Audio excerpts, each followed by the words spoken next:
I blew one of those. It begins. I think it begins with an S.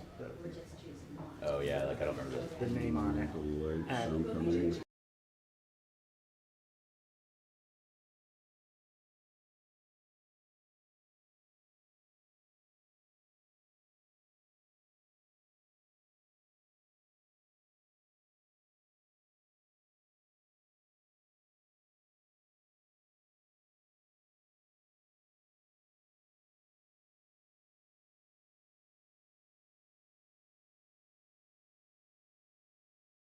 and people appreciate that. Tell me what's going on.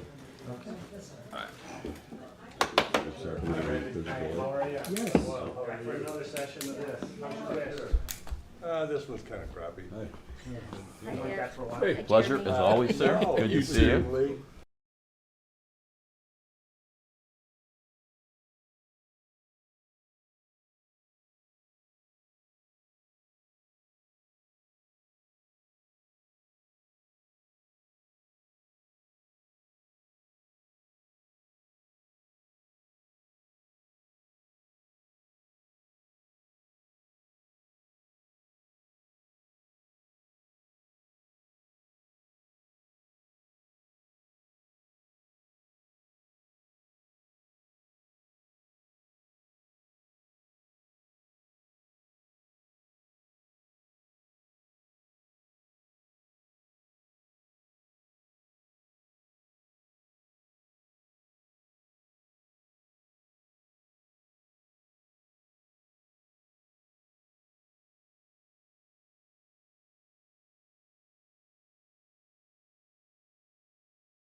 Okay,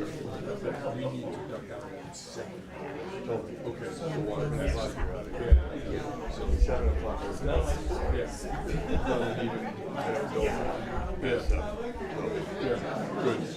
We'll be doing wrap up at 7 o'clock. I keep track of my phone, what time it is, and just add how much time it can take me to close, which is 8 minutes, plus about 3 more from Susan and we're done. So it's 11 minutes to the full top. So in about 8 minutes or 12 minutes to 7, we start. The closing. How are you guys tonight? Because he told us. Good to see you. Did you get all moved out of the space? Yeah. Where's headquarters? I know Kari will get up and walk out. The car. Yeah. If that should happen, just explain why that. Of course. Yeah. I'm not getting up and walking out. So that won't happen. Okay. I'm just saying we really My do. promise to you is at 7 o'clock we will be done. All right, thank you. And then, as soon as we're done, I'm getting up and walking. Yep. So we're not.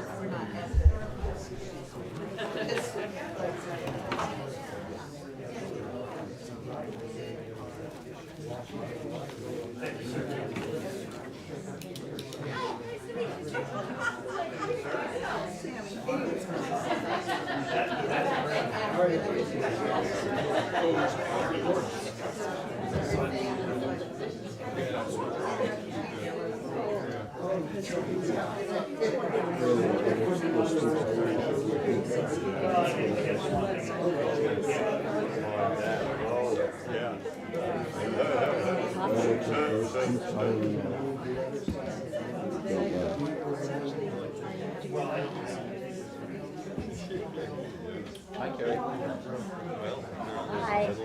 How's your back? It's just literally just marginally better. Oh, I'm so sorry. But We're not almost like finished. not like it was last Thursday, I'll say that much. Is it better? It's better, it's just not.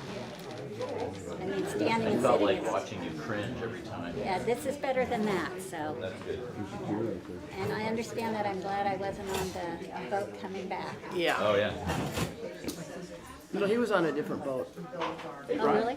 Oh, Rick was. He's on his own boat. Yeah. I understand. Well, I'm getting tired of this. Are you? Presidents and governors don't have these kinds of forums. Yes, it's a little overkill in my mind. Of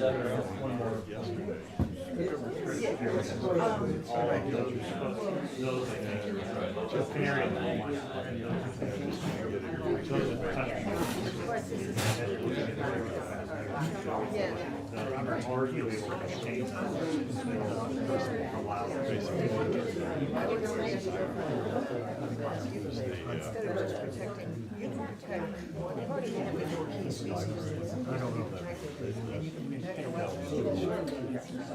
We just hired somebody. You're well validated, but probably. Yeah, that's gonna be that's gonna be. It's not legally protected. I don't think there's any law that says you have the right to protect it. Yeah, no, I've seen the open. But there's no specific line.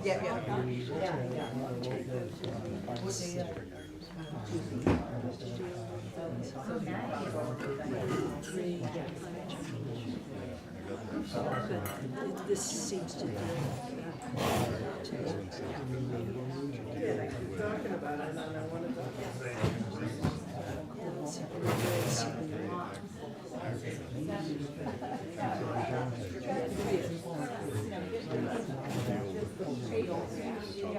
not long. I just want to just throw that balloon out, just think about it. My mother used to remind us that mother not for nothing.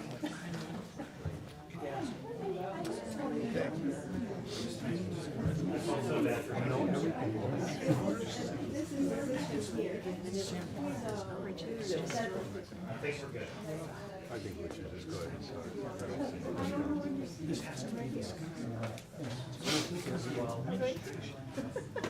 I don't know that it's on.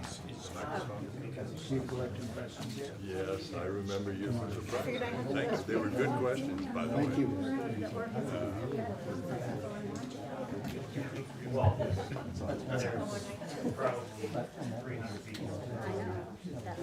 Okay, we'll get started now. It's 5:30. We want to make sure that everybody is able to get. Your mic isn't on. Okay. Lean into the microphone. Okay. Can you hear me now? Good point.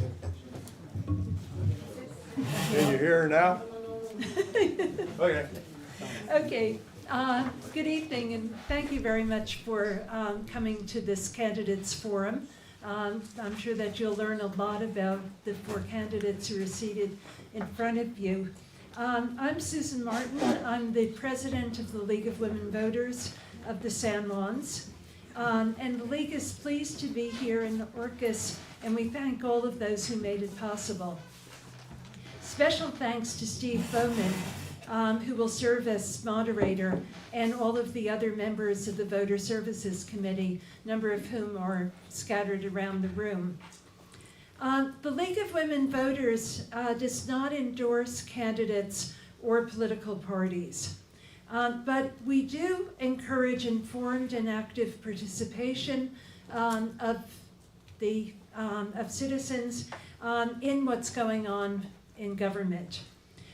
We work to increase understanding of major public policy issues, influence public policy through education and advocacy, and we take stands on issues after study and consensus. If you'd like more information about the League, we have some folders over there that you can take, and or pamphlets that you can take to learn about us. And we also really encourage people here to become members of the League. We try our best to get out to all of the islands as much as we can, but that's become a really expensive cost for us, and particularly, and it's not just a cost in money, but it's also a cost in time, and a lot of anxiety about whether we're going to get home after a forum such as this.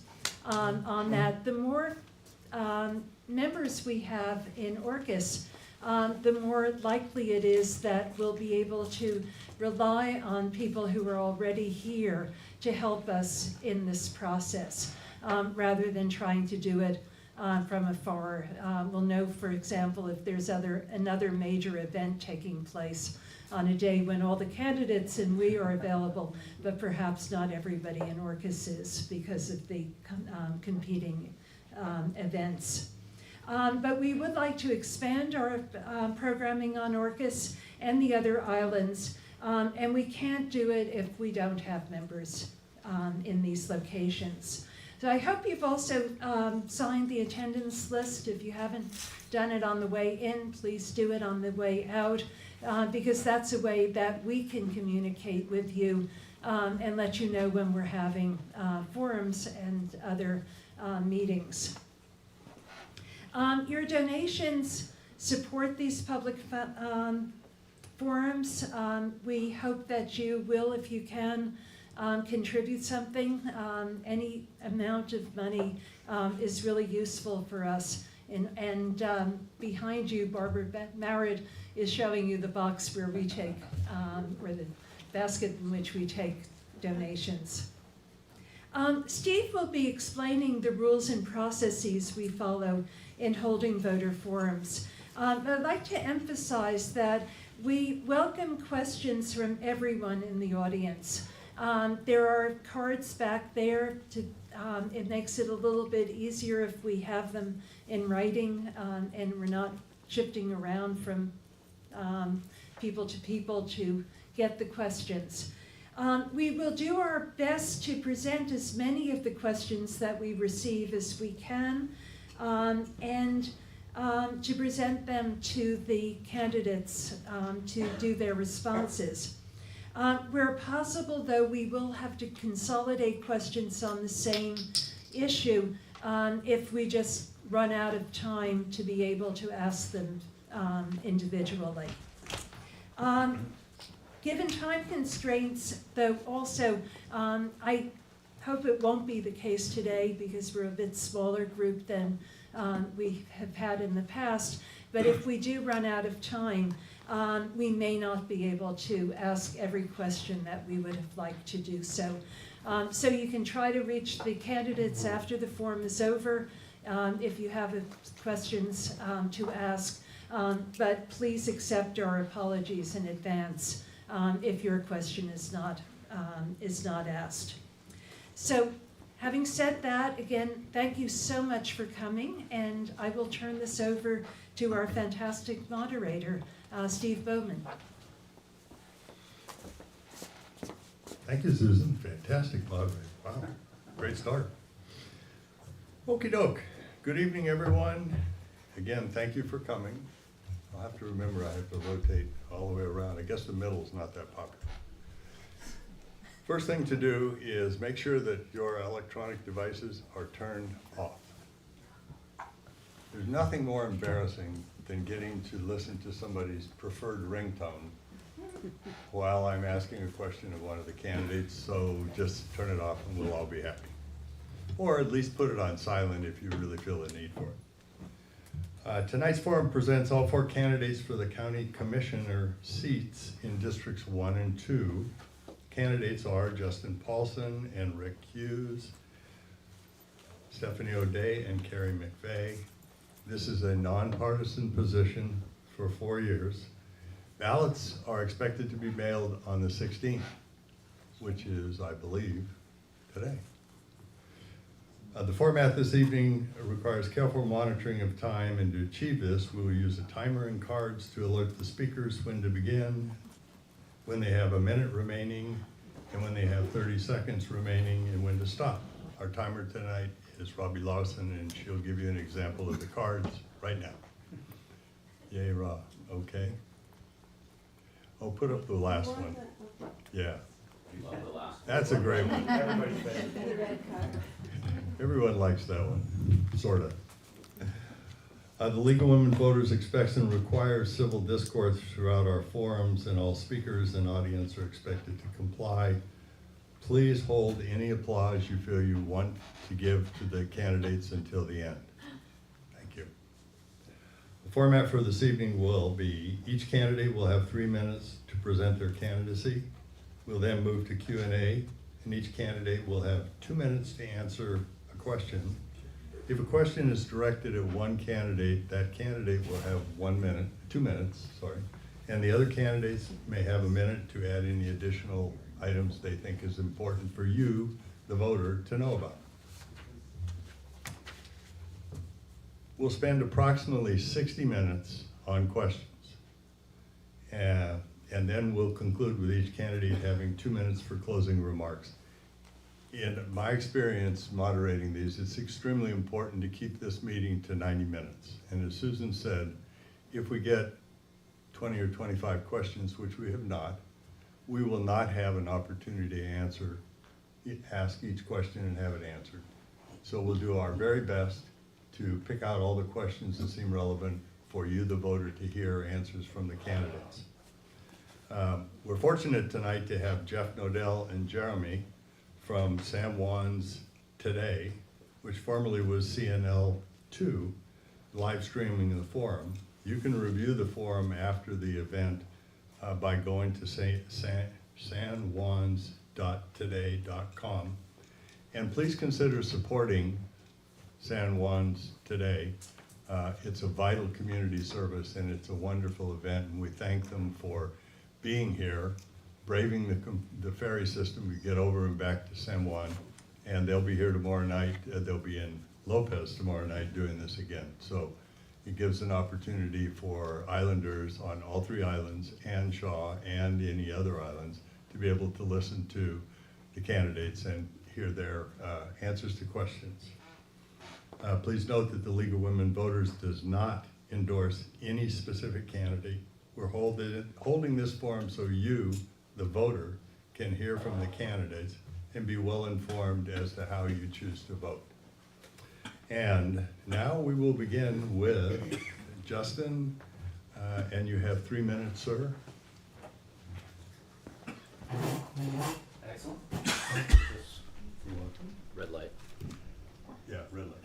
2 switches. There's a middle and then an on. Steve, thank you very much. Thank you to the League of Women Voters for, as you say, braving the trip over here.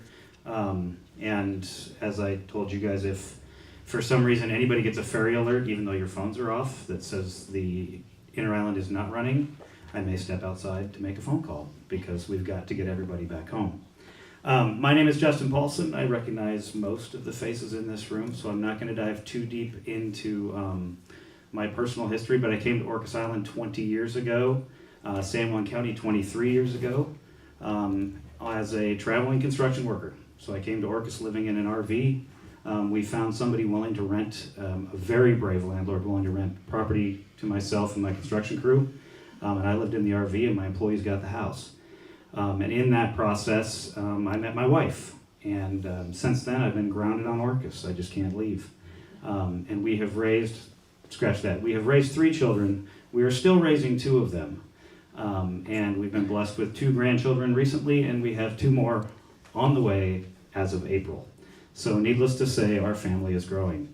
And that's part of why I'm doing this. The reason why I chose to enter this race is I see the difficulties that my family is having remaining here on the island. And I want our younger generations and our working class to have an opportunity to get grounded here. And it's becoming more difficult.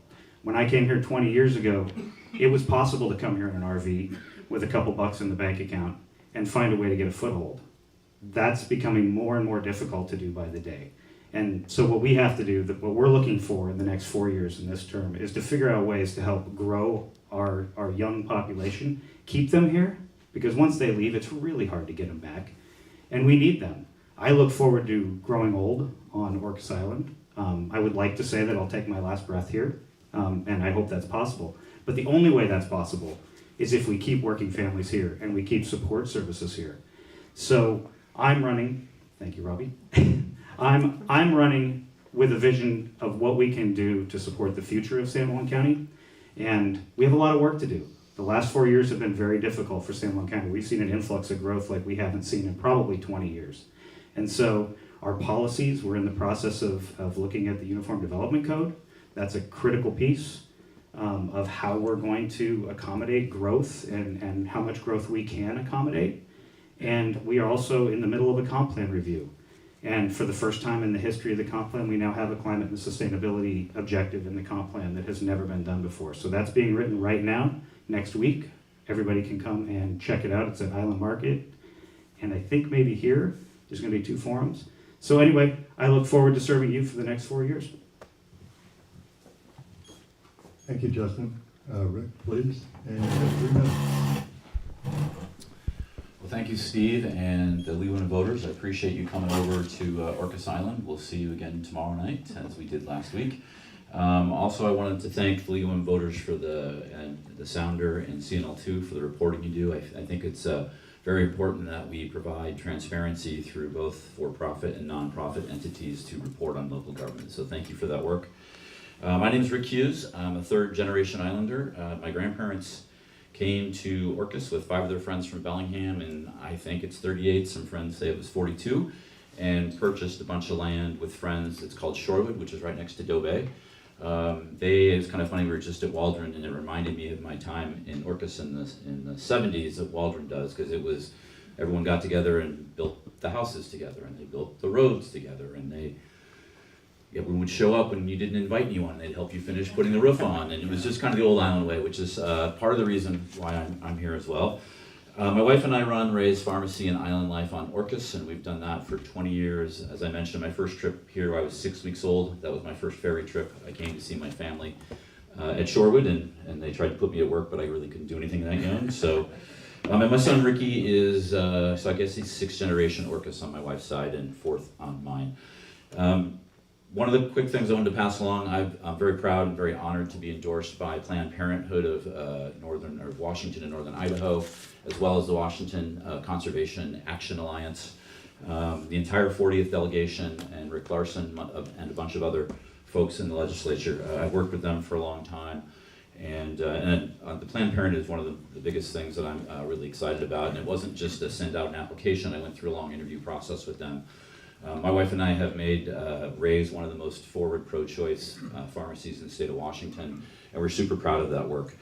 I'm here because I love this community more than anything else besides my wife and son. And one of the things is I can't really use a chainsaw very well, and I'm not very good at fixing the lawnmower, but government makes sense to me. I've had 8 years to do it. Before that, I worked in various different organizations across the country, and I want my son to be able to come back here and be able to afford a house and to find a job and to raise a family here, and that's the reason I want to come back and help. We have so many issues from the environment. We've got some climate change issues we really have to tackle, to housing, to local food sovereignty. Obviously, ferries is one of the biggest issues that we need to work on, and multimodal transportation organizations that allow us to have someone from Orcas get to SeaTac without having a vehicle in less than 9 hours. And that's something I was pretty close to when I was on before. I feel very fortunate. I've worked on almost every board here: the Water Board, the Farmers Market Board, East Sound Planning Review Committee. I served in the Opportunity Council, the Northwest Regional Council, and I think there was like 10 or 15 boards that I served on when I was in the San Juan County Council member, which I served from 13 to 20.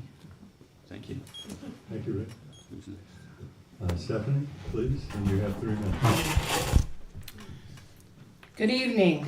Thank you for coming, and thanks to the League of Women Voters again. Thanks for everybody for taking out time out of your busy evening and not going to the film festival. My name is Stephanie O'Day. I have been an islander living on San Juan Island primarily for 33 years. My husband and I bought property in 1980 before we were married, and we were visiting, and then we got married, and then we gave up on Seattle and moved up here permanently in 1991 when my daughter Kelsey was born. She has been raised on this island. I share the goals of both of you gentlemen, that we need to do everything we can in the coming years to protect the island way of life. We've got to protect the middle income people. We've got to protect the families that live here. Otherwise, we're going to lose them all to the mainland. I have been a practicing land use and real estate attorney in this county since 1991. I worked for many years. Randy Gaylord was the prosecuting attorney, and we had many instances where we talked and some where we spurred, and I think we got along fine. My job as a land use and real estate attorney has led me to represent many clients in this vicinity on Orcas, as well as Lopez, as well as San Juan. I've helped with real estate purchase and sale agreements and deed restrictions and covenants and easements. But the other side of my practice has been helping people trying to get through the permitting process. It's been a quagmire of regulations. I wanted to bring my code book this time for this particular forum and show you what it is that we deal with on a regular basis with getting a permit in San Juan County. It wasn't this way when I started in 1991. It's grown and grown and grown. And yes, this is a 4-inch book of code regulations that govern our county.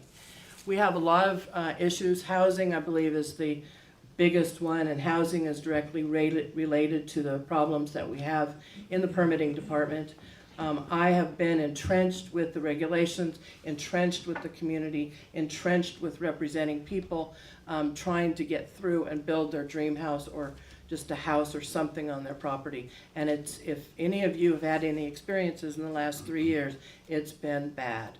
So I have the background, I know the regulations, I know what the issues are with permitting. I know how to get some housing done. I know I have specific ideas about housing. It's easy to say, yes, we need more housing, but how are you gonna get there? And I hope that that question comes up. I'm happy to answer it. I've developed my own tiny houses, and I'm proud of it. Thank you. Thank you, Stephanie. Kari, you have 3 minutes, please. A little bit of a sore back, so if I'm ginger, you'll know why.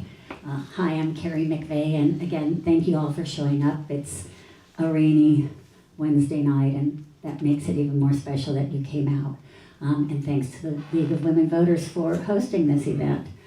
I'm running for a couple reasons. I'm running because we need to have a county council that understands how to balance budgets based on shared values and beliefs. We need to have a county council that can increase the affordability and the number of permanently affordable housing. I think everybody has that. I'm running for county council because we need to have transparent decision-making processes so that when we have problems, everybody understands those problems. We have solutions, we understand what those solutions are, what the impacts are before we create action. I'm running to balance development with conservation. Our goal has to be to make sure we protect, secure our environments. I came to these islands, and I've been to Orcas, was one of my vacation trips too, well over 30 years ago. And like many of you, you came here as a tourist, fell in love with the environment, decided to move here, and then fell in love with the community.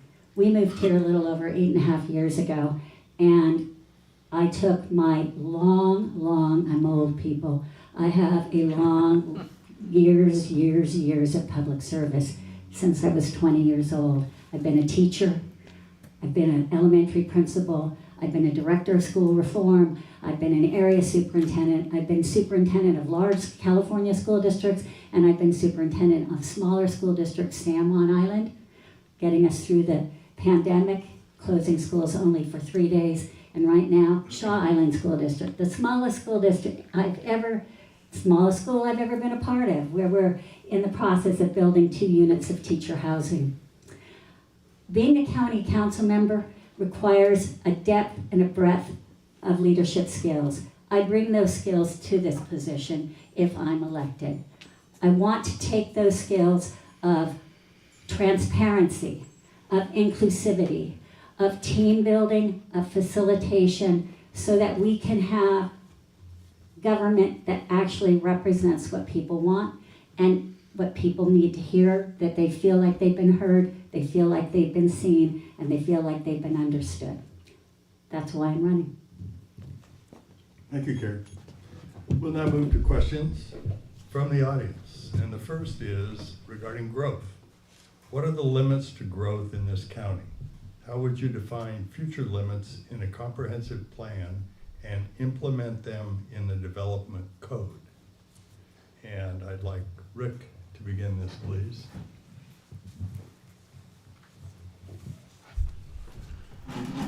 Thanks, Steve. Great question. The first thing is that's going to limit growth is going to be ferries. Obviously, ferries have a regulator on both tourism and our growth capacity, because at some point in time, people aren't going to come to San Juan County or to Orcas because they can't get here or they can't go to a medical appointment. And I think we're going to see struggles with ferries for the next 15 years. The best way for us to make sure that my team's been talking a little about regenerative growth, and I think we need to take a really serious look at the environmental impacts in San Juan County. We need to start taking a real serious look at what our water availability is, start with our existing districts that are set up, so East Sound Water Users Association, which is now going to make water boring again, I hear, so thank you. We need to look in our fire capacity. What's our power capacity? Opalco's talking about that we're going to run out of power in theory in the next, or look at blackouts that could happen in the next 10 or 15 years, according to their long-range plan. And then we need to put that all into consideration. At one point in time in East Sound, the East Sound Water Users Association put a moratorium on new home construction because we didn't have enough water. And so to me, water is seriously the most important resource we need to look at for that. And we have to make fact-based decisions. I suggest, like I said, we start with the existing water groups and start figuring out if we collect if we have 100 gallons of water and we use 20, but we gain 40 in collecting it, then I think we're okay. But if we break even or lose, then we really have to think about this. And San Juan County is sort of the canary for Washington State in the mining analogy.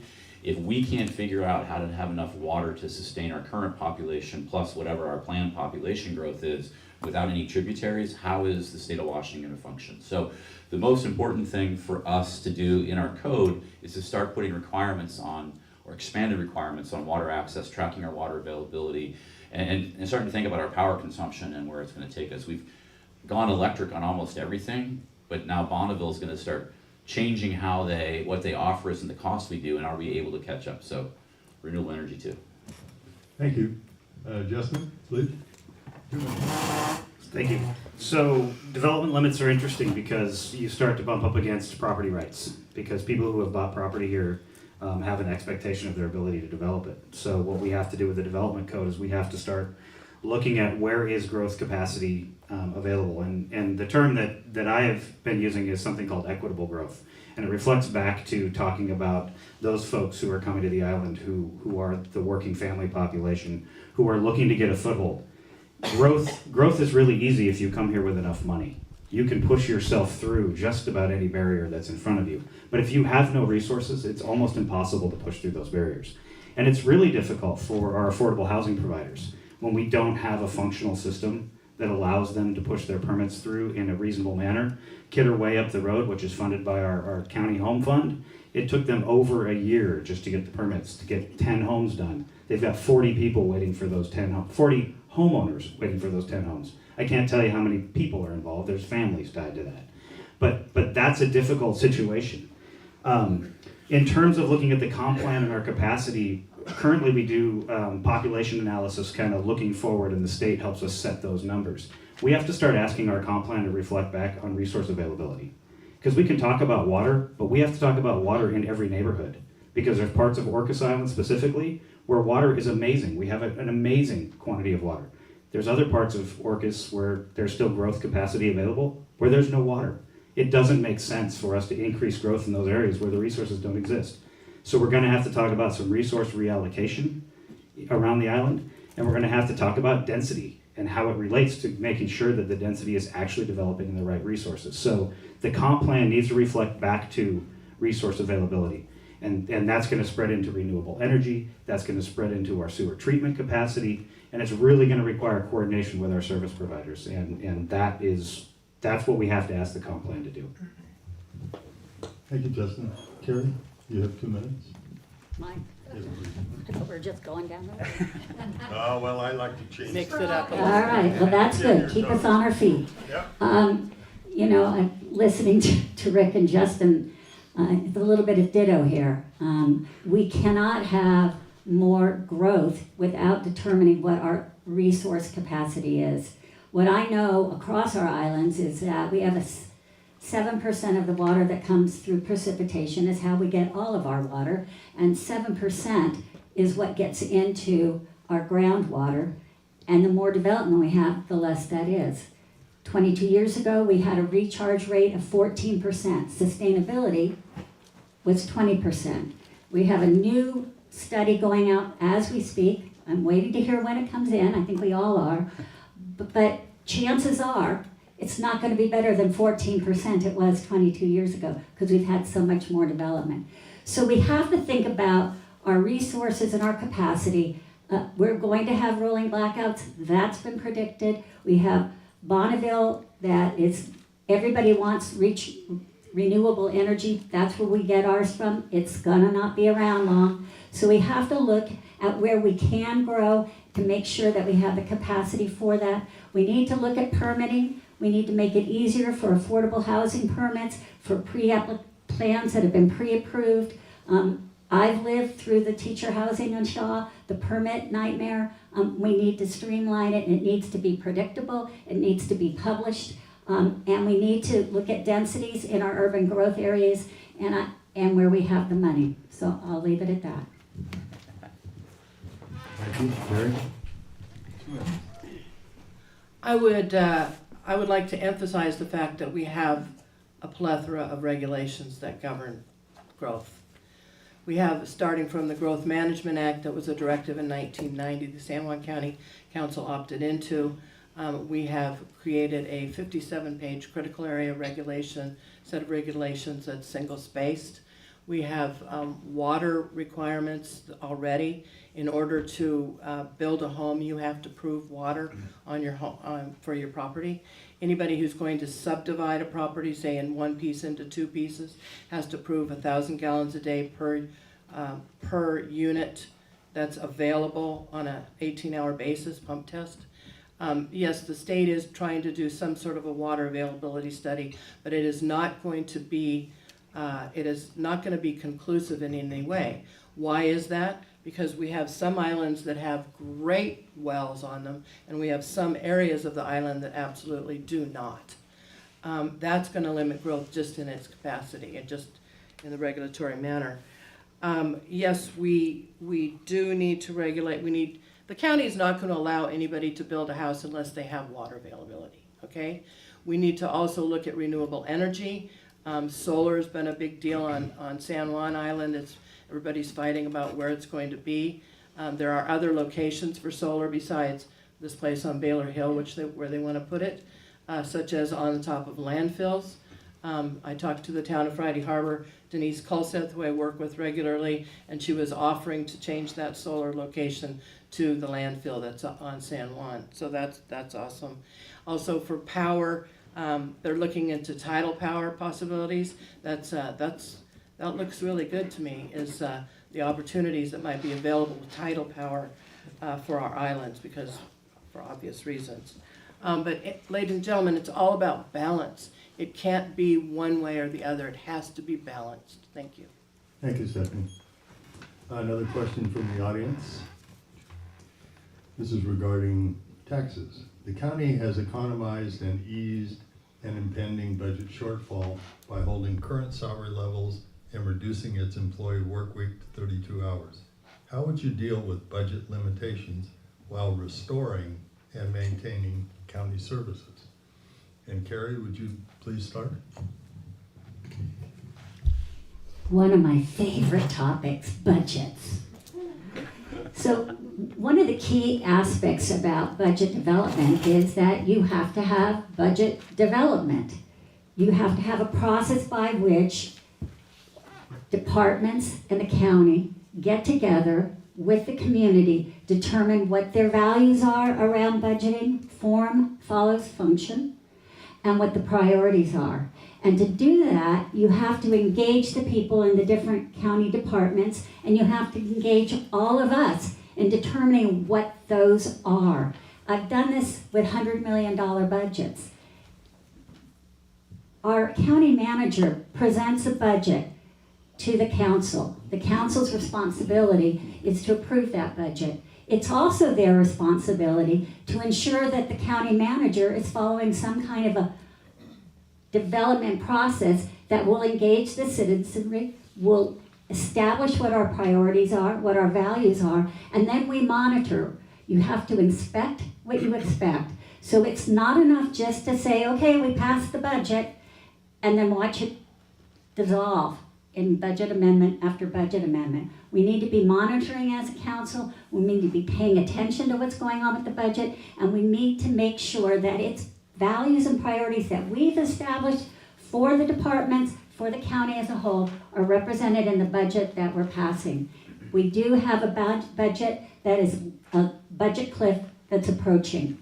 If we are going to make decisions, we better make sure that we're clear about why we're cutting programs, why we're laying off people, if that comes to be. I hope it doesn't. But that $1 million for the 32-hour work week didn't totally solve the problem in the future. It postponed it to a later date. So we need to make sure we're all aware of what the mandates are. Mandates. Thank you, Kari. Next. Stephanie is next. To pass far. Our budget in San Juan County is $141 million for the year for 18,000 people to $290 million biennial budget. It's out of control. I believe that's because the previous council has not been minding the store. The previous administrator, county administrator, who's no longer here, has not been probably paying enough attention. We have so many departments and 283 employees from San Juan County. I think that the money could be much better spent. The answer to budget crisis is not more levies, it's not bigger government, it's taking a look at the budget and treating it more like a business and not spending more than you take in. We've had a 19% drop in tourism this year. That's a 19% drop in sales tax that comes to our county. We are experiencing tough times. All of us are experiencing tough times. But what do when you experience tough times? You pull it in and you quit spending all the money. We have, as I said, 283 employees, an awful lot of departments. I think that the administrator to whom the council delegates the executive duties of the county needs to take a closer look and spend more time with each department and perhaps combine some departments and get rid of duplicative jobs.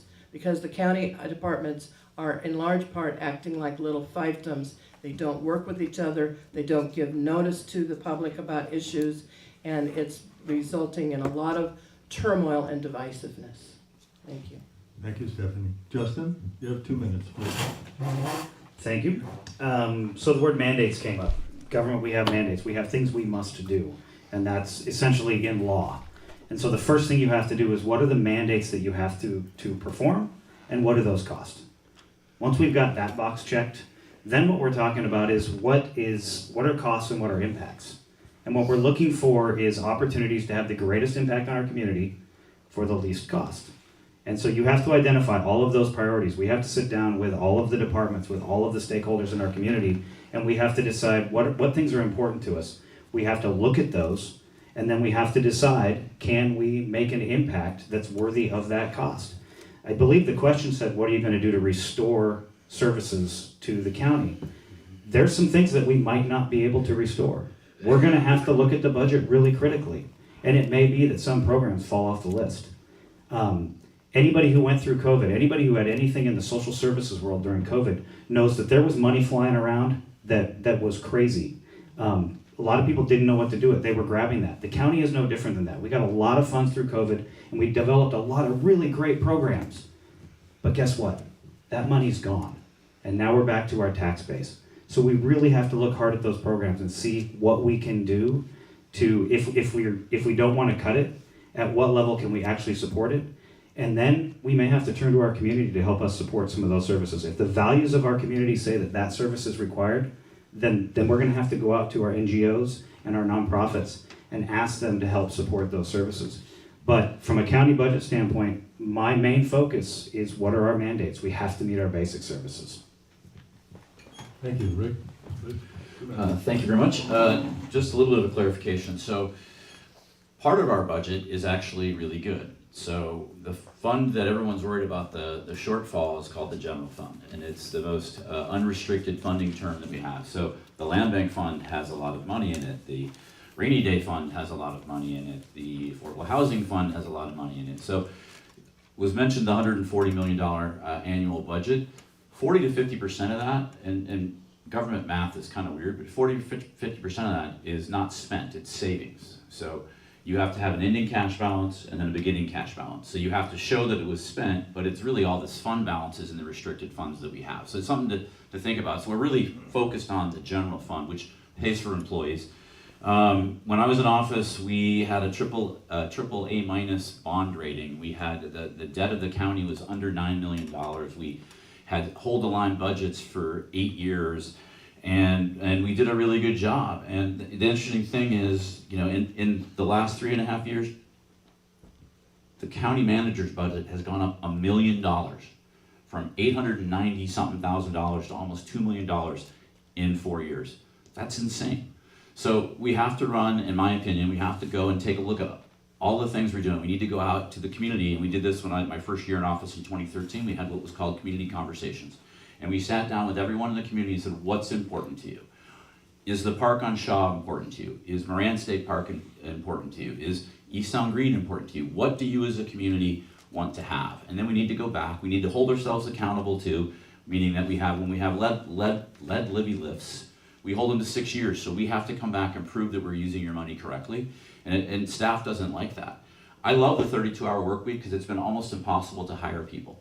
We have to make some bold decisions. We need to buy housing on Orcas for deputies. We have basically one deputy right now. We need to support law and justice 100%.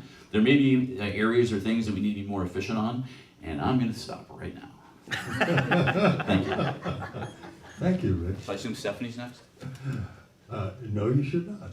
Okay. But first, I need to ask a question that you then get to answer. Oh, okay. It's on. What ideas do you have for transitioning to a more diversified economy that is less dependent on tourism? And please, Justin, will you start? Excellent. So as Stephanie said, tourism right now is down 19%. Last year it was down 19%. And to give you a little more of a frame of reference of that, the number previously was $299 million in income to the county through tourism. So we're down 20% of that.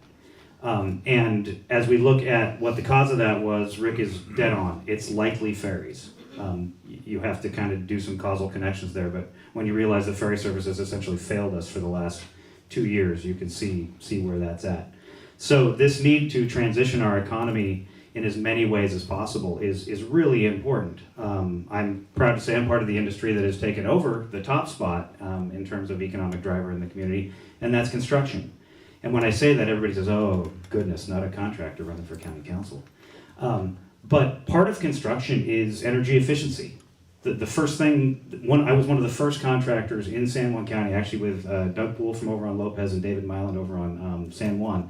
And we helped start the Opalco Energy Audit Program. And the whole focus of that program was to go into people's homes and figure out what we could do to actually save them money by spending a little money. So we were using the construction industry for the good of the people. And that's a major part. COVID has brought all kinds of remote work to our community. And so what we're seeing is a huge economic driver being done by folks who don't actually have an output into our community. And Rock Island is a huge part of that. Supporting broadband in our community has allowed us to have more work here for our locals. And then, as I talked earlier about the young people in our community, we're all getting older. And so we really need to come up with programs. The EDC is an excellent driver, Economic Development Council, is an excellent driver for things like training for nursing, for healthcare. And we can be organically growing that within our community. Childcare.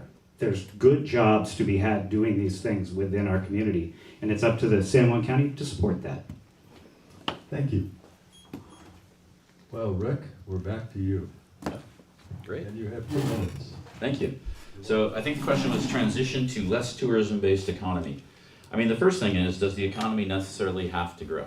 I don't necessarily think it does. I think we need to really take a look at growth in middle-income working families, and how do we do that? How do we provide opportunities for work and let these families have an opportunity to stay in our community and grow and live their entire life here? And I think that's what our focus is. So growth can also be a good thing if we provide opportunities for folks. There's a lot of things that we can look at. I mean, I'm a big fan of small-scale manufacturing. I think like island hopping is a great example of a small-scale manufacturer who is making an incredible product that people desire, not just on Orcas Island, but around the county and around the region.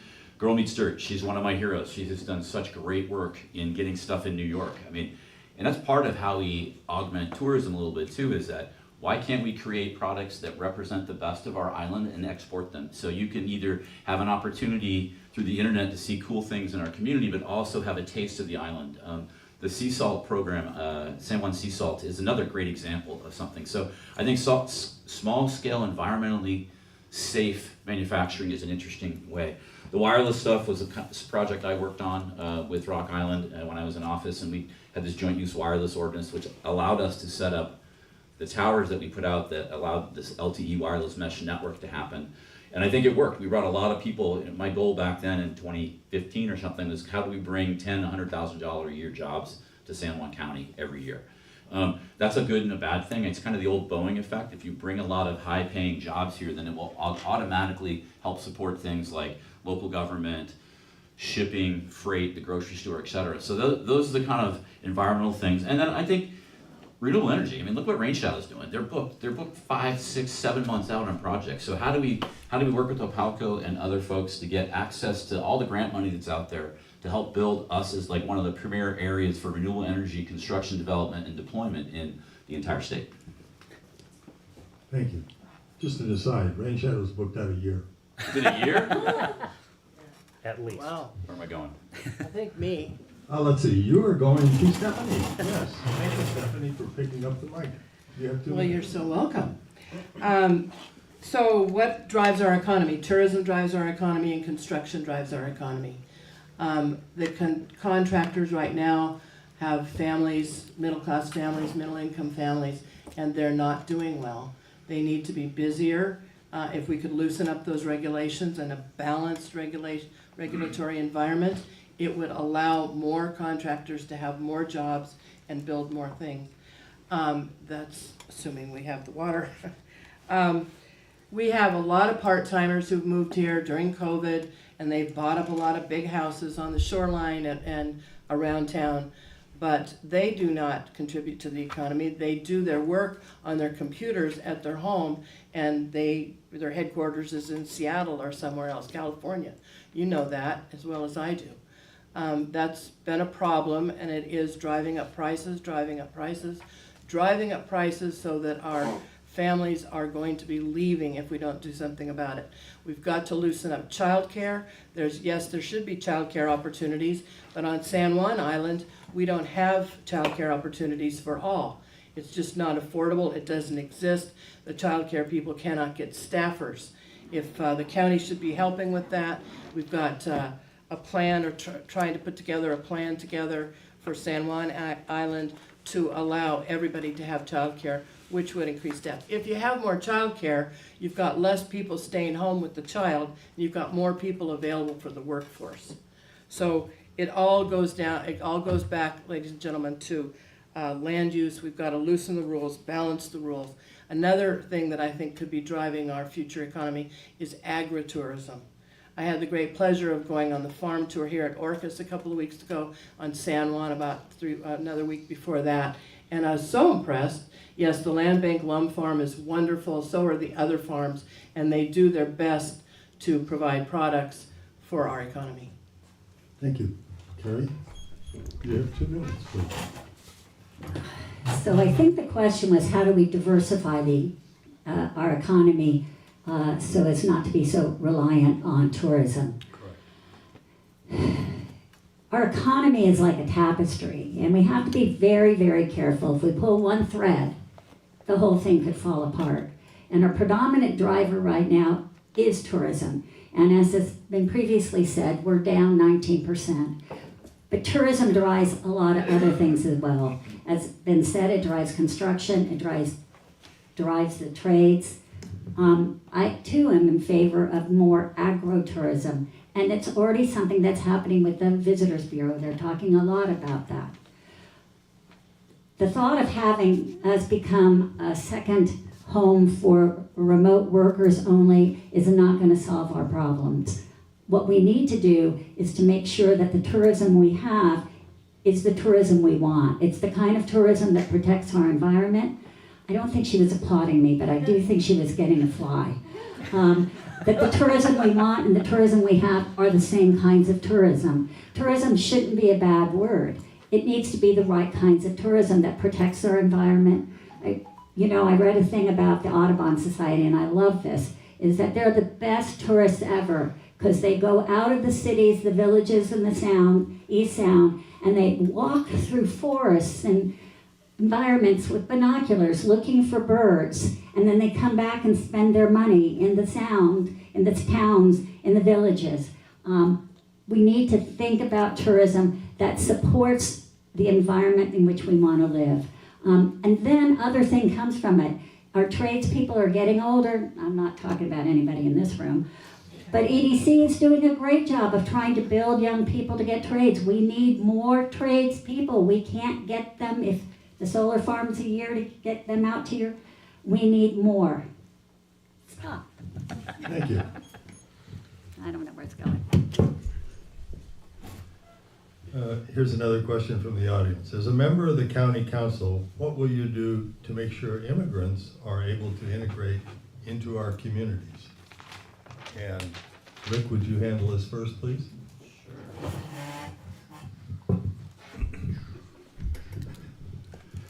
Well, first of all, thank you. It's a great question.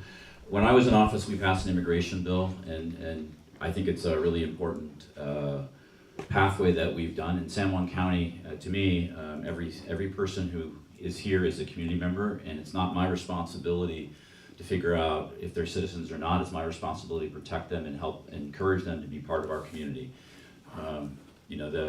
I was in office when they started doing some of the border stuff when Trump was president. It was one of the most scary times, I think, that I've seen, that people would go home and not know if their parents would come home. The kids would go home and not know if their parents might come home. And it's a bit of an exaggeration here because we're a little isolated, but they were pulling people over in Anacortes. So I think it's our role to protect our community. And on a personal note, we have provided space at our pharmacy for a food truck for a Latinx community. And it's been a really successful business incubator. We've done it for several different people. I'm a full supporter of food trucks and small business. So I think as business owners and community members, as well as being a council member, we need to work with every single person in our community to find solutions. We need to, I want everything that the county does to be bilingual at least. We need to go out and actively, I helped write the DEI a resolution the county did in 2020. The county hasn't been as active in finding dual language employees or finding people of color to come in our community. We also need to work, in my opinion, with media and communications to make this an inviting place. We're one of the whitest places I've ever seen, and so as much as we're open-minded to working with everyone, if you come here and you're a person of color, you don't automatically feel comfortable, and I think we have to get to that comfort level. That's the stuff that I pledge. I'd like to revise the DEI resolution because my seatmates watered it down. It wasn't what I wanted it to be when it ended up, but it was a start. And I also helped lead all the counties in the state of Washington in their DEI resolution. So I just think everyone needs to be part of this community. We need to work together and support each other. It's the same concept like my grandparents. When you're building a house and no one's there, then everyone should show up. Thank you. Justin, please. This one's important to me. My grandson is 50% Salvadorian. His father came to Orcas Island as a political refugee, and his family is here in refugee status. And it was probably 5 years ago, maybe 6 years ago, that they were living every day in fear that they were going to be removed from this island. And I applaud the work that San Juan County did to affirmatively make a statement to protect the rights of immigrant families, regardless of why or how they were here. But federal laws are exactly that. They're federal laws. San Juan County is not charged with enforcing federal laws. And so it's important that we as a county recognize what it is we're focused on doing. And I've talked with Sheriff Peter about this. He is not interested in enforcing federal immigration laws. We barely have enough deputies to enforce the speeding regulations on our island.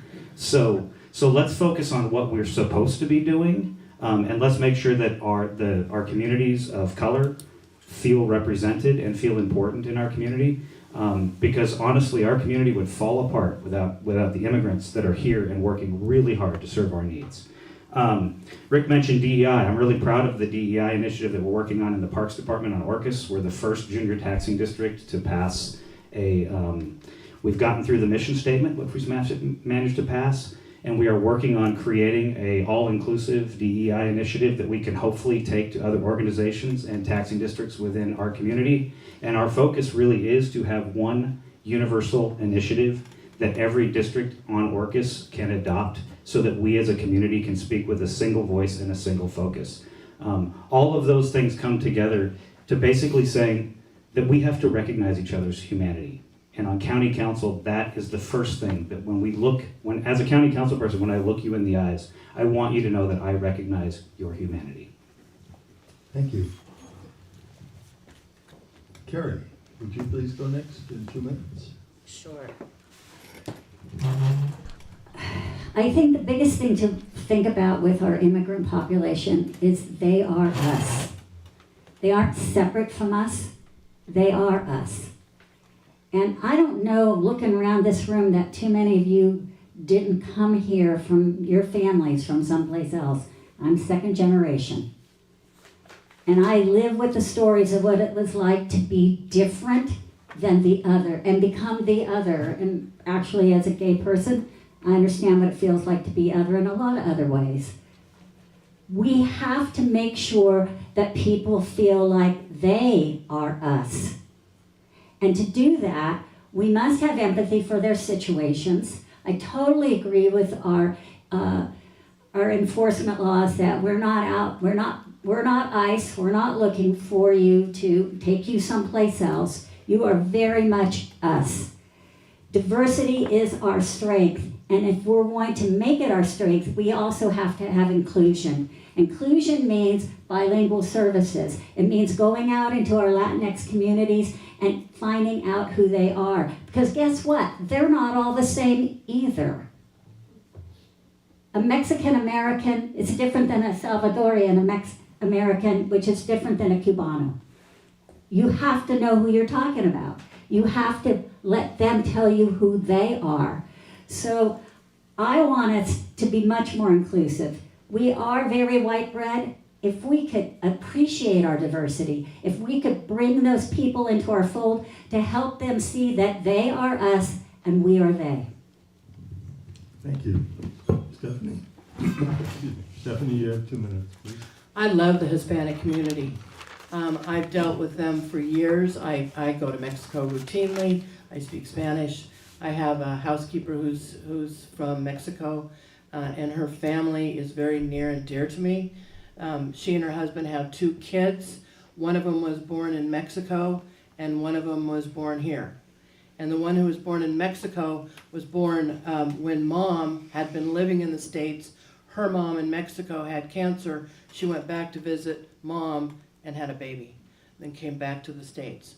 So those 2 girls, 21 and 18, have grown up in the islands and been a big part of our community.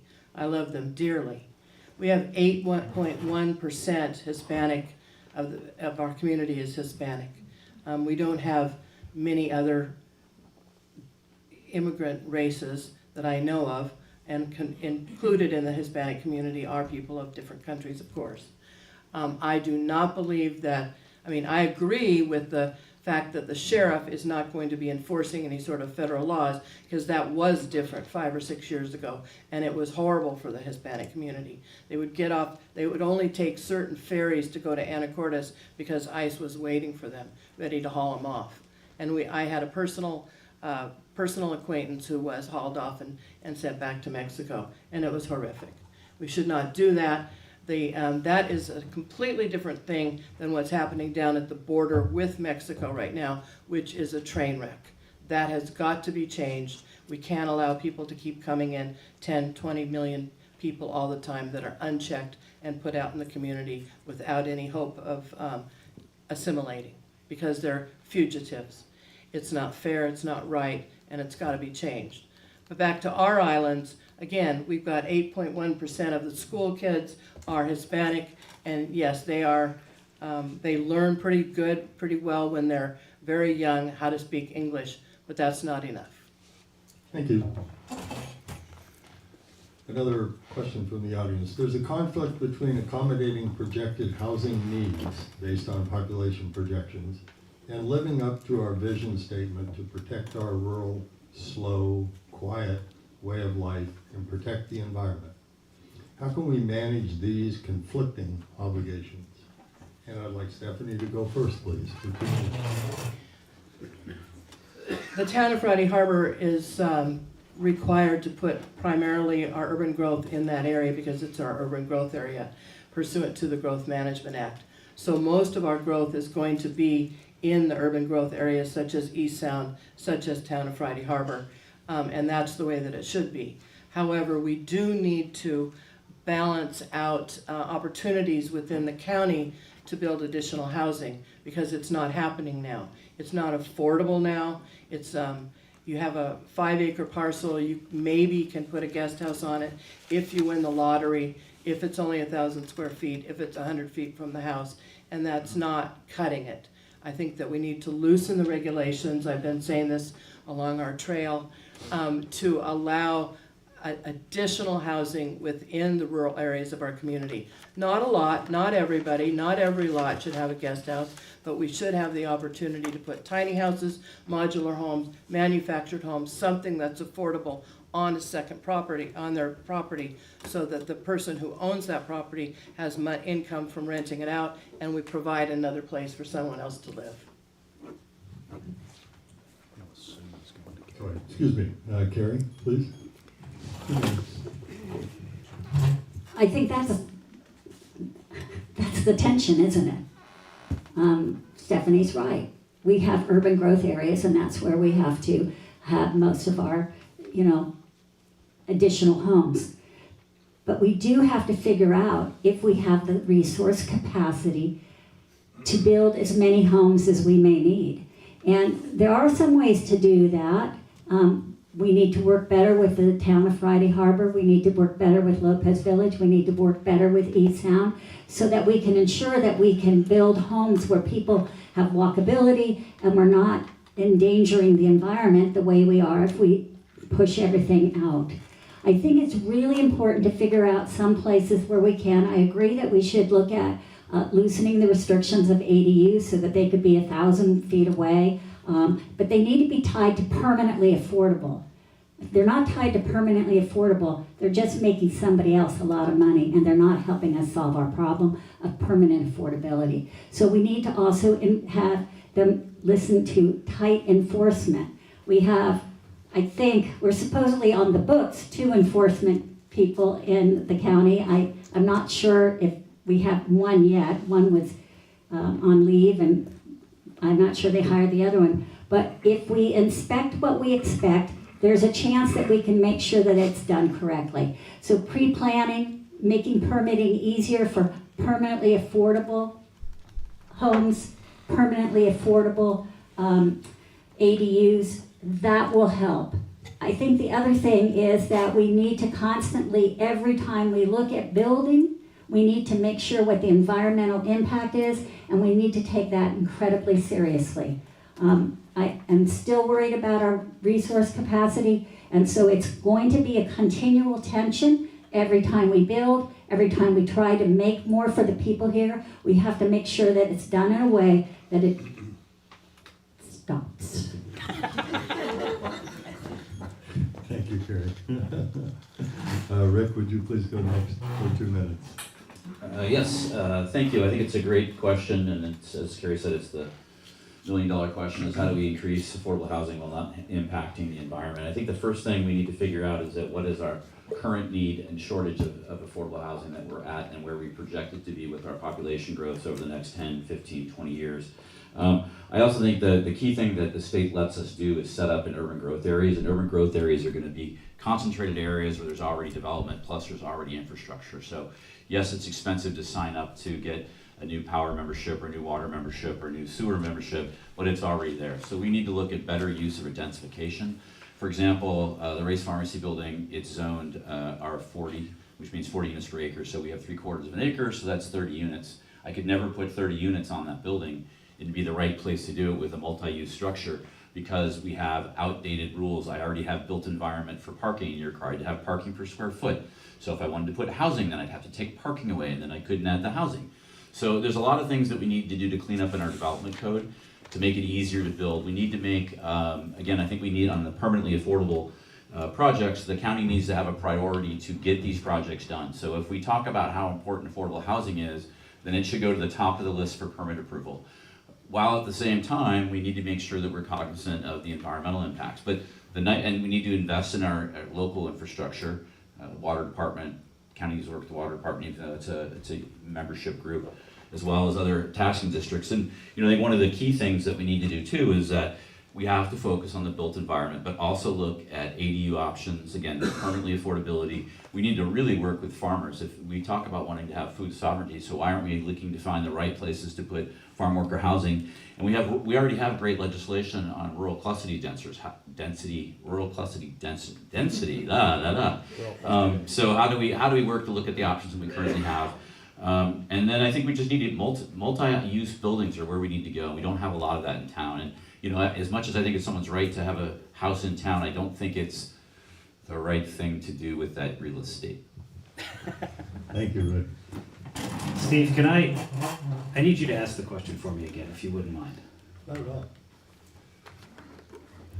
There is a conflict between accommodating projected housing needs based on population projections and living up to our vision statement to protect our rural, slow, quiet way of life and protect the environment.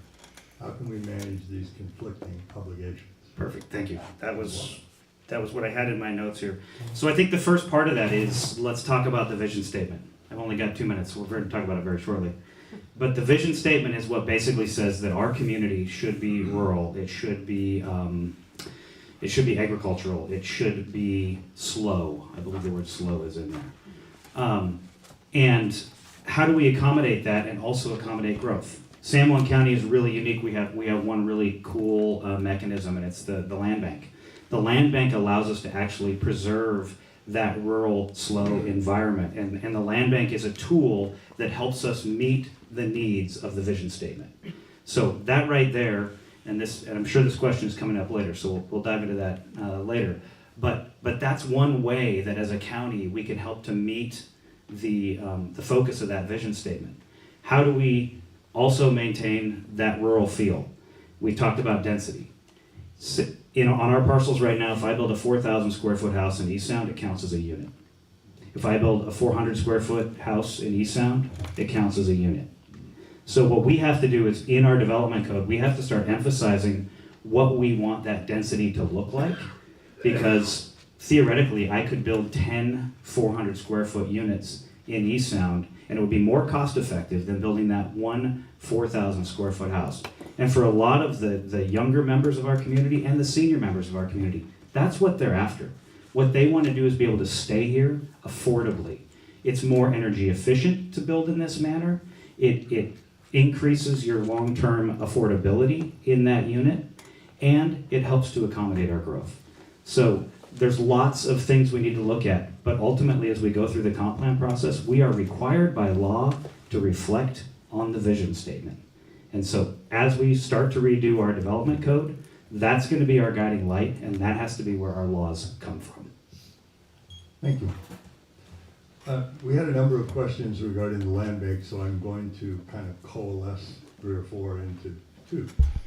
And the first one is, do you support the renewal of the land bank REIT? And the second part of the question is, I'm going to condense a larger question. In order to maintain private ownership and maximize the use of funds, the land bank shall first consider conservation easements or other non-fee interest as the method of achieving its purpose. This is a county code. And the question is, do you believe that the land bank is upholding that? And I'll be happy to reread the question anytime you want. So it's 2 parts. Part number 1, do you support the renewal of the land bank REIT? And the second is the question I read, which I'll be happy to read again anytime you'd like. And Justin, you get to go first. Perfect. I don't need to ask you to ask the question again then. Do I support the renewal of the land bank REIT? Yes. And I've been unwavering in that since the beginning of this run. The land bank properties offer an incredible opportunity. I'll go back to the previous question, to help us maintain our vision statement, but they also offer an incredible opportunity for resource protection. They are responsible for purchasing properties around Trout Lake on Friday Harbor, which was a way to permanently protect the Friday Harbor water supply. Previously that was privately owned property, and that could have been developed, but the land bank stepped in, realizing a need.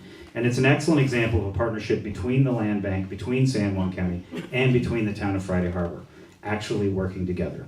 The land bank is a huge part, at least here on Orcas Island, and definitely on Lopez Island, and now on San Juan Island, of helping to sustain agriculture in our community. Anybody moving to San Juan County, any young family who's trying to do anything agricultural here, good luck. Land cost is way too high. Nobody's going to do that. So if the land bank can facilitate agriculture, that's great. We need to be making sure, we need to be talking with our land bank commissioners to make sure that that is part of their focus. And I intend to have that conversation as we're moving forward. In terms of the conservation easements, Glenwood Inn, or the Glenwood property, which I think we now call the North Shore property, sorry, it was Glenwood Inn for most of my time. That's an excellent example of the county stepping in and coming into a purchase and sale agreement on a property, and then having a partner come in so that they can get a conservation easement. And without that conservation easement process, that parcel never happens. And that conservation easement now exists with San Juan Preservation Trust, and they have brought resources, and they have brought people into that project to make it what it's going to be. So yes, I believe that they are doing their due diligence. not everything is going to get a conservation easement on it. Sometimes it's difficult to do that process, so you have to purchase outright. Thank you. Rick, please, 2 minutes. Great, thank you. So unequivocally, I 100% support the land bank. I was a land bank, the liaison from council for 7 years. It was one of the best jobs I had. I mean, one of the interesting things is right around where I live, there's old property that is, I'm surrounded by the land bank everywhere. And so, you know, sort of like when I first started the pharmacy, Saturdays my parking lot was full and no one was in my store, and they were all at the farmer's market.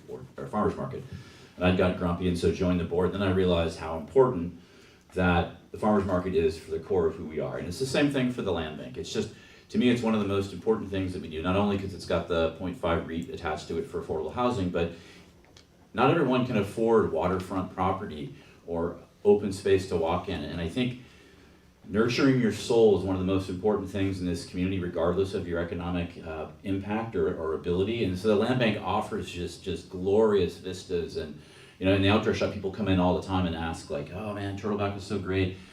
So I just think that we owe our community, everyone in this community deserves a house.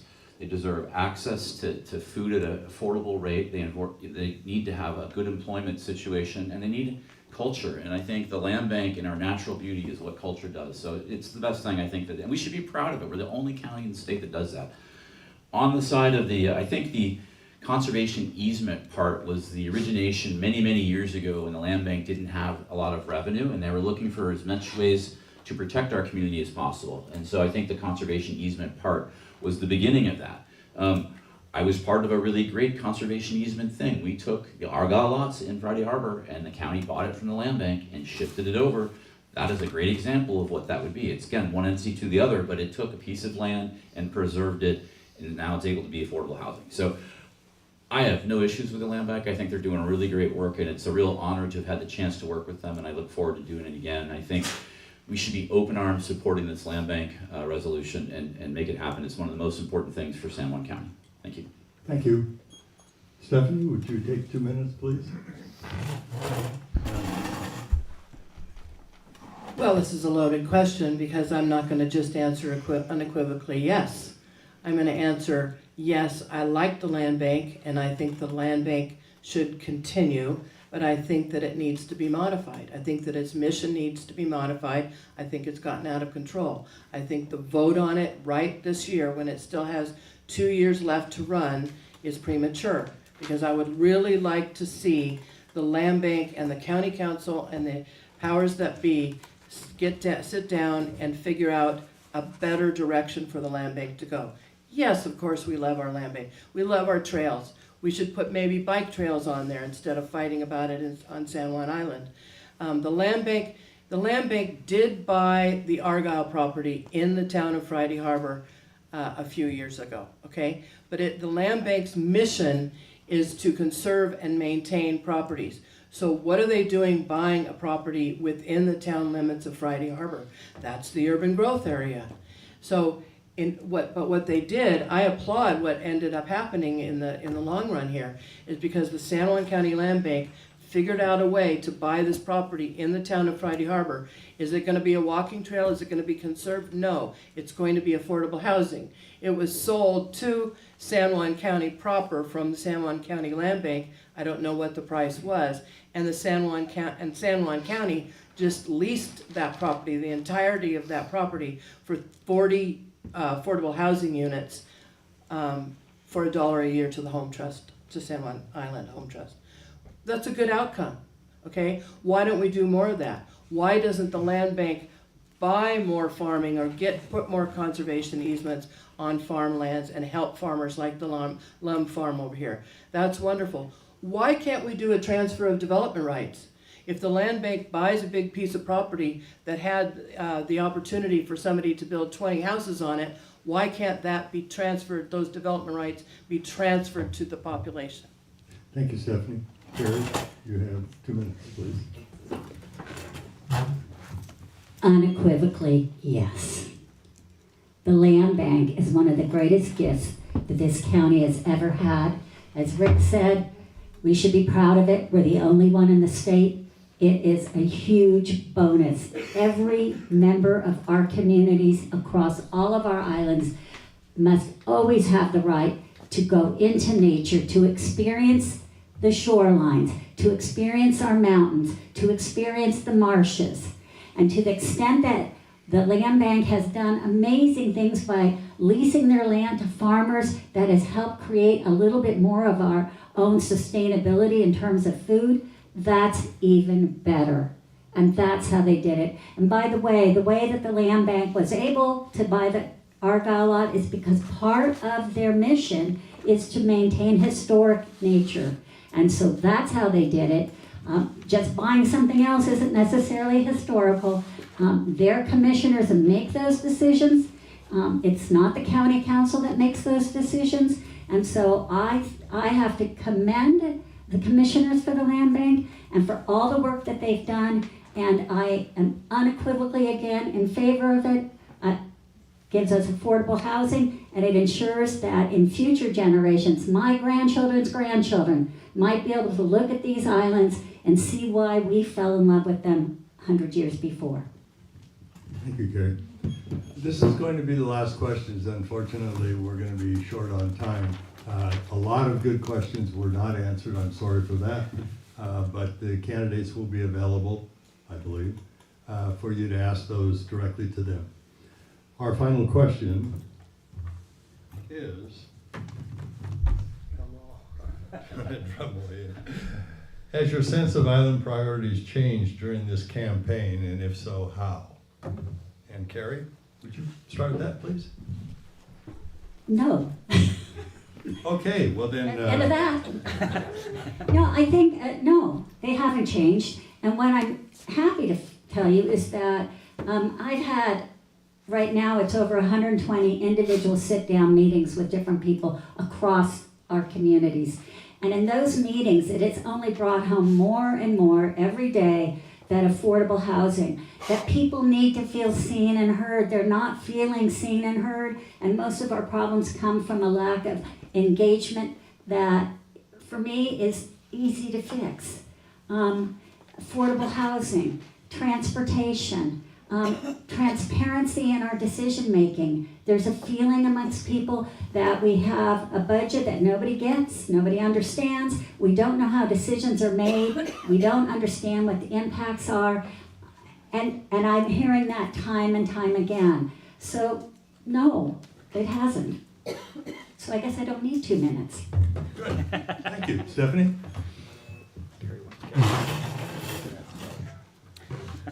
My priorities have not changed. I've been, from the beginning, talking about the need for housing, but I have specific ideas.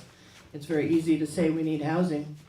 Obviously, we need housing, but there's a lot of changes that need to be made in order to get housing for the people. We need to protect the islanders who live here. We need to protect the people who are working in the restaurants and working for possibly for childcare. We need to protect the construction people. They're all leaving. You know, if you tried to find an electrician or a plumber lately, it's not easy. They're just not here. We have to do something so that we don't become another in Nantucket, because everybody's buying up these properties and they're costing more and more and more. Let's say you had a child, such as I, who would like to have a house. Now let's say that the median house price, I think it's $900,000. But if you could find a house in town for $500,000 or $600,000, how do you get a loan for that? That's a tough thing. But based on $600,000 purchase, if somebody could get a loan for $600,000, which is doubtful if you're working, unless you're in the tech business, then the land bank tax in and of itself, land bank and real estate tax, is $9,000. So you get a loan, but you also have to find another $9,000 to do that. We've got things that need to be changed for the protection of the people. I've said this over and over. We have so many regulations, and yes, of course we need to protect the environment. That's why we all came here. But we have, trust me, I've done this for many, many years. We have so many layers of regulations, not just county regulations, federal regulations, and state regulations from about 3 or 4 departments, and many times, many of those departments have to weigh in on whether or not somebody gets a permit to build a house. So yes, we've got to protect the island way of life, and I've told you ways that I'd like to do that. Thank you.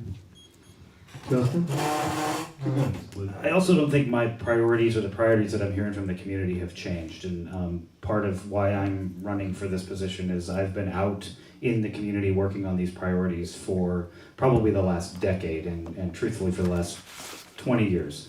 But really for the last decade, I've been really focused on engaging in my community in on the ground grassroots ways. You know, just from a list, there's housing, there's transportation and medical access. We have multiple folks in our community who are deeply worried about environmental issues, and not all the same environmental issues. So there's focus pockets there. Those have existed and will exist. I sat down with a former county council person who I believe left council in 1998, and he pulled out a newspaper article, and he said it was his exit interview from council. And he said, I really hope that councils going forward can solve the environmental issues of our county, housing, transportation, and work on a more diversified economy. This was 1998. So guess what we're talking about right now in 2024? We're talking about the same issues. And so we're not, this council, the next elected council, we're pushing a rock up a really steep hill. But that's our job. Our job is to continue to push that rock and try and bring in as many of our community stakeholders as we push that rock. And the key to doing that is connectedness with our government, participation with our government, really inviting people in, making sure that we haven't just opened the door and put up an announcement, but actually reaching out to different members of our community. And that's one thing that in this campaign, that I've really enjoyed doing is reaching out to divergent opinions, people as far left as you can get and people as far right as you can get, and try and bring them into the conversation so I can understand what regulations we might actually be able to get passed and improve the lives of San Juan County citizens. So that's my focus, and that's where we're headed for the next 4 years. Thank you. Rick? Steve, can I ask a quick clarification question? Sure. Has your sense of island pride or priorities changed? Priorities. Priorities, okay. I was gonna say pride, yeah, that's great. So, it's been a really interesting time since April. And, you know, I was San Juan County Councilman from 2013 to 2020. And the pandemic is one of the hardest things that I ever had to go through, as I was sitting in the council room by myself with our clerk, you know, every week during the pandemic. And I think towards the end of the pandemic, my head got really big and I thought I knew everything. And obviously I lost by almost 600 votes. And that was kind of a shocker to me. And then coming back for not being a council member and sitting in my parking lot giving 8,000 COVID shots, I think, to the people in the community, it really brought back a sense of service. But what I have found is that the biggest strength that I have, or I'm trying to have now, is that I don't need to be in charge of this county. I need to listen and learn from our community and find solutions collaboratively. And so the priorities have not necessarily changed, but expanded. You know, I've sat down with countless people on all the islands and have heard so many different requests and needs. Something as simple as, hey, if we call 911 on Raldwin, do you mind having dispatch continue to send a text to all of us so that we can respond? And the county has decided not to do that right now, which is terrible. To listening to our law enforcement.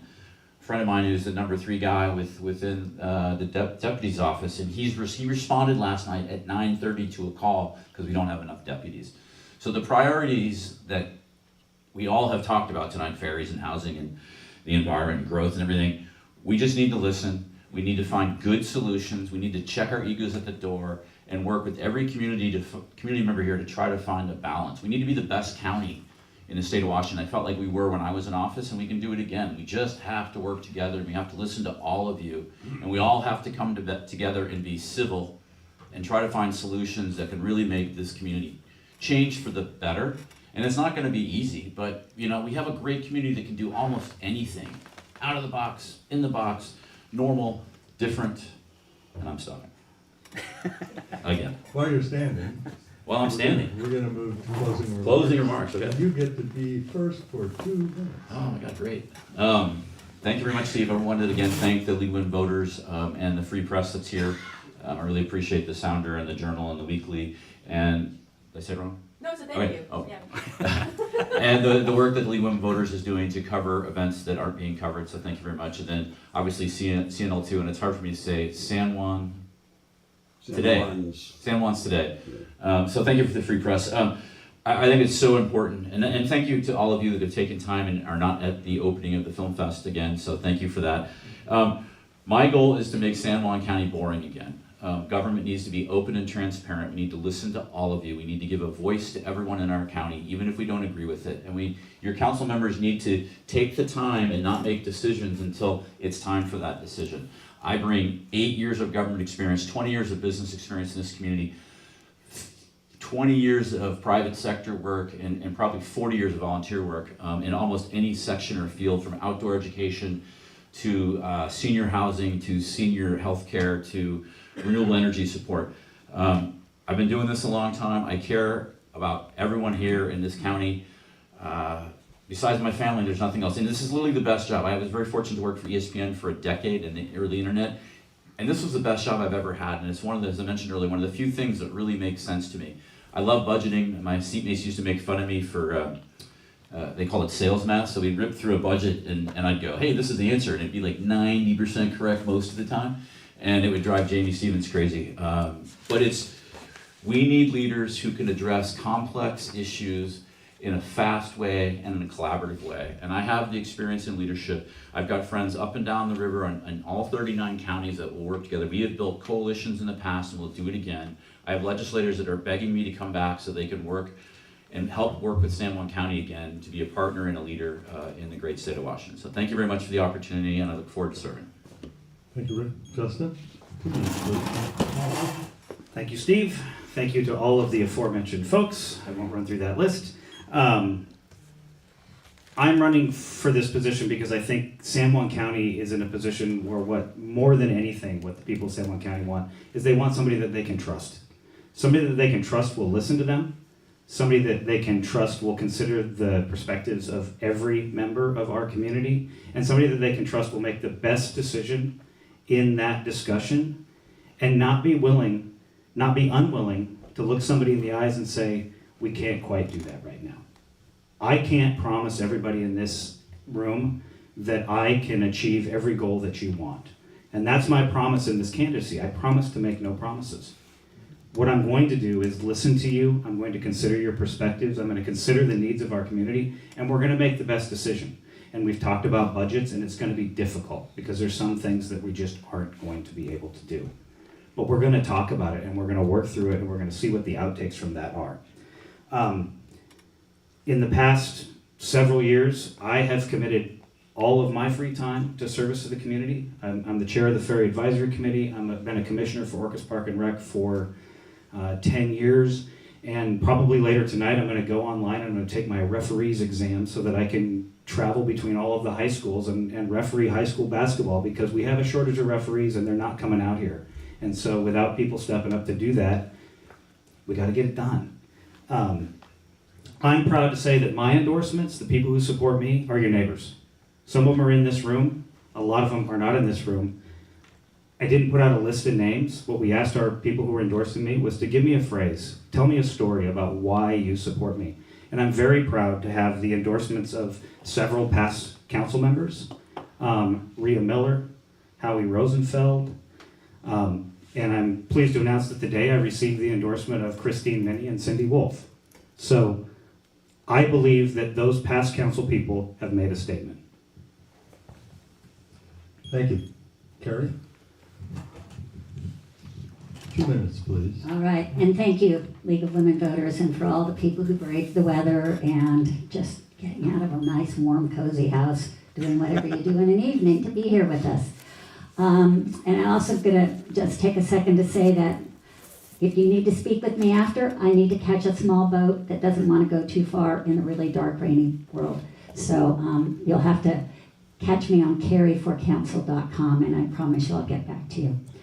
I have great hope that we can work together to secure our island's future. But that doesn't mean that we have to go back to the way things were or look at the world the way it used to be. Even though many of our problems, Justin mentioned, are very similar, they're differently nuanced today than they were 30 years ago. But I have confidence we can work together to build budgets that are based on shared values and priorities. I have all the confidence in the world that we can balance development and maintain our conservation so that we protect and restore and keep resilient our environments. I have confidence that we can increase the availability of permanently affordable housing by working with our private enterprise, with our public agencies, and with our not-for-profits. And I have great confidence that together we can create decision-making processes that are transparent, where people understand the problems, they understand the solutions, the impacts and the costs, they feel seen and heard before we act on them. And I have the most hope that you will join me in this vision in securing our island's future. Thank you, Kari. Stephanie? Thank you. You're welcome. And again, thank you to everybody for being here. I have been a hard-working member of this community for the last 3 decades. I am a part of the fabric of the community. I have kids, I have grandkids. I've been involved in many, many of the issues that are plaguing us today. But I know firsthand what the housing problem is, and I have solutions to how to fix that. I believe in a free market enterprise. I believe that affordable housing should not just be available for construction to the nonprofits. The nonprofits, the home trusts that are in our islands are very valuable to our islands, but we've got a whole construction industry out there with private enterprises such as Justin's company that can continue to build us affordable housing if we can loosen up these regulations and balance the regulations with the environment. You've heard me say several times tonight that I think that we have a lot of environmental regulations. I know firsthand that we do have a lot of environmental regulations. I'm not for throwing any environmental regulations out the window. I'm for balancing that with the needs of the community. I've represented individuals in this county for many, many years in their quest to get permits, et cetera, and having squabbles perhaps with their neighbors. I'm known as a problem solver. I'm known as a mediator, and I like to get to the end of the road. The litigation, nobody should ever resort to litigation. With the county should not be resorting to litigation. Individuals should not be resorting to litigation. I have represented people in all walks of life, and my endorsers are people from all walks of life. I now would like to represent the people of this community without getting paid. I mean, we're getting paid, but we're not getting paid. Like, I could be getting a lot more money if I was a land use lawyer. So I'm doing this because I love this community. I'd like to thank the candidate. I'd like to thank Jeff and Jeremy, and particularly, I'd like to thank Robbie.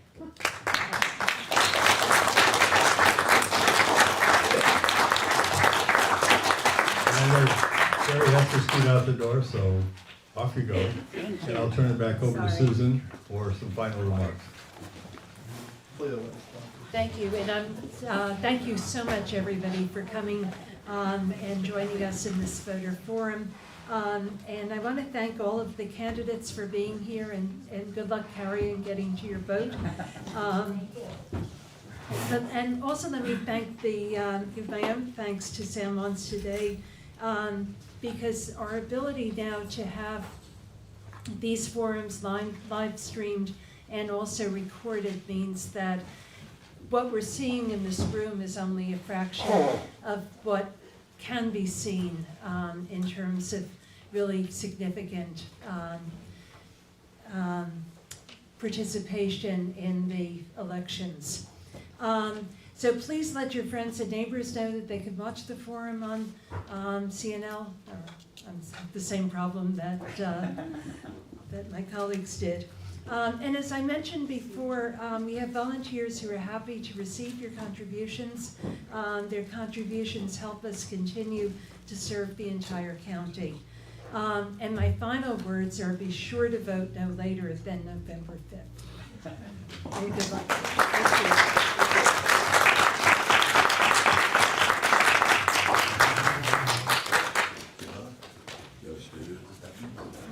And a big thank you for the League of Women Voters.